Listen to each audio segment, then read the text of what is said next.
Саммитка келген қонақларны қоршы олуны интернетта шек-шек марафоны деп атыйлар. Оннан Қозанға келген һәр жетекші ауыз ите. Александр Лукашенко Татарстан рейсіне шойартып, хәтта шілте білдірген, ярый да сен ябықты ол. Ты меня угощаешь тем, что мне есть нельзя. Ты худенький, а мне говорят...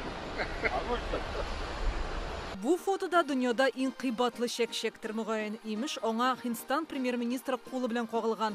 Билгеле бер сайтта сатуга куйганнар, бәясе 40 000 сум. Аэропортта бу кадәр тәмтем ошаган халыкны күргәч, авыз сулары килде дип яза берәү. Кибеткә чыгып шек-шек талкыш кәлбе алып кайттым. Шул хәтле баллы ризыктан аңымны җуймасам ярый инде дип шаярта. Саммитның икенче көнендә шек-шек БРИКСка керү өчен гариза биргән. Кабул итмичә булмас диләр. Қозанылар бір юлы 13 президент белән төн чыкты.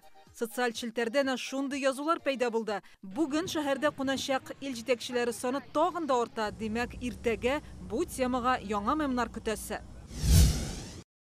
Эй, гражданина, ты туда не ходи, ты сюда ходи. Шәһәрдә хәрәкәтне шикләүгә кагылышлы мем бу. Кинофильмнан өзек куеп, шушы көннәрдә Казан үзәгендәге мөхитне тасвирлыйлар. Biz bu günlerde dünyanın en tыныç hem emin şehirinde yaşayız diler. Üstevine mında kelgen her kimge özün tatar etip tuyarga mümkünlük var.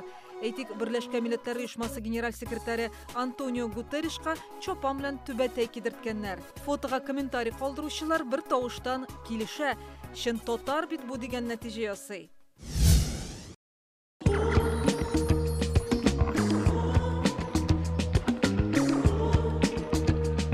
Атна ахырына кунаклар таралачак, әмма саммит һәм БРИКС калачак. Казан циркында туган ике диңгез дуңгызына әлеге вакыйга хөрмәтенә шундый кушамат биргәннәр. Люциана Тхулина, Яңа Гасыр каналы.